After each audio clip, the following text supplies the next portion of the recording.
Salut à tous et bienvenue dans cette nouvelle vidéo où on va parler de nutrition. Pour celles et ceux qui ne me connaissent pas, je m'appelle Virgile, je suis médecin, je suis passionné de prévention et je suis passionné de prévention parce que je suis convaincu que c'est le seul moyen qu'on va avoir individuellement et sociétalement pour éviter le mur des maladies cardiovasculaires et métaboliques vers lequel on se dirige actuellement. Si jamais vous arrivez ici, sachez que cette vidéo elle s'intègre finalement dans un gros ensemble, un arc nutrition. Je référence toutes les vidéos dans une playlist, j'essaye de vous mettre l'affiche au-dessus. Normalement, je l'intègre correctement. Bref, sinon vous pouvez aller voir sur ma chaîne, il y a plein de vidéos où je parle de prévention par la nutrition. Avant ça, j'avais fait un arc sur le tabac, enfin bref, je vous laisse découvrir ça. C'est important qu'on parle de nutrition également parce que vous devriez l'apprendre à l'école. Si on avait des programmes d'enseignement qui étaient bien faits, on passerait probablement moins de temps sur les cailloux et beaucoup plus de temps sur l'être humain, sur son bon vieillissement et sur comment avoir les clés pour être en bonne santé et être acteur de sa bonne santé. C'est pas les choix qui sont faits et je blâme pas les profs de SVT qui font de leur mieux. Mais voilà, l'évolution des programmes est trop lente et les problèmes de santé, ils arriveront demain. C'est pour ça que dans cette chaîne YouTube, j'essaye de vous mettre à disposition bénévolement des cours ou des séances de rattrapage sur ce que vous auriez dû apprendre et ce que l'école vous a pas appris. La seule chose que je vous demande en échange, c'est d'essayer de contribuer à votre tour à la diffusion de ces informations en partageant, en mettant un commentaire, en m'aidant à monter dans le référencement pour que le plus de gens possible puissent avoir accès à ces informations. Aujourd'hui, on va parler d'un truc relativement simple et finalement très important, c'est bien poser les définitions de qu'est-ce que c'est et à quoi ça sert, les glucides, les lipides, les protéines, les vitamines et les oligo-éléments. Parce que si vous n'avez pas les bonnes infos sur ce que c'est à la base, vous ne saurez pas comment faire vos choix alimentaires pour les agglomérer correctement et avoir une diète macro qui tient la route.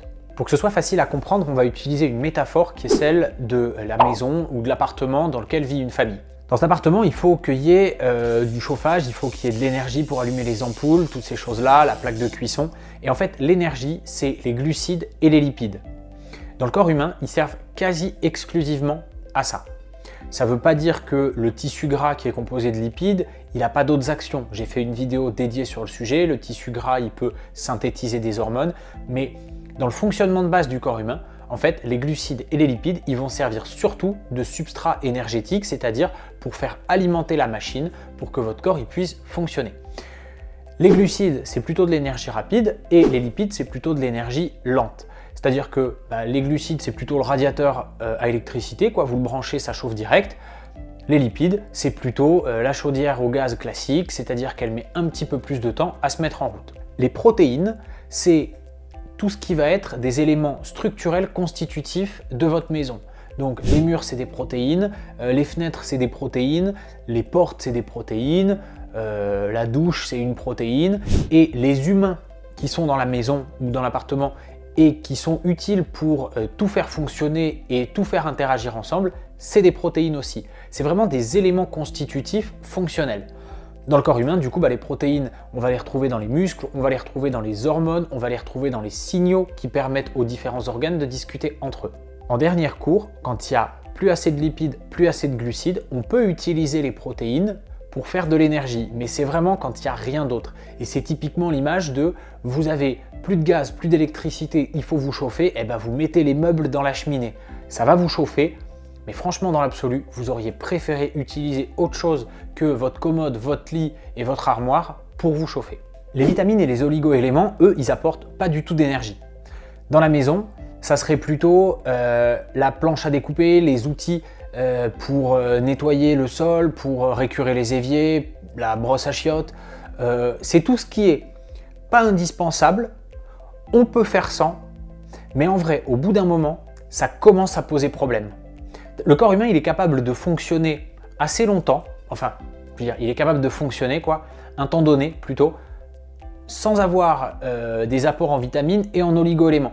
Et un bon exemple pour le comprendre, et c'est juste un exemple, c'est celui du scorbut, qui est une maladie dans laquelle en fait on a une carence de vitamine C, un manque de vitamine C, qui se traduit majoritairement dans l'imaginaire collectif, et c'est vrai, par les dents qui se déchaussent.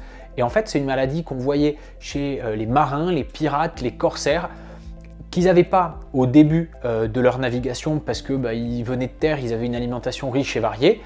Et comme il n'y avait pas de produits frais et notamment pas de fruits et légumes, peu d'agrumes et peu de vitamine C pendant le trajet, au bout d'un moment, ils avaient bouffer leurs réserves à l'intérieur de leur corps, et du coup, ils étaient en carence, et donc ils avaient le scorbut.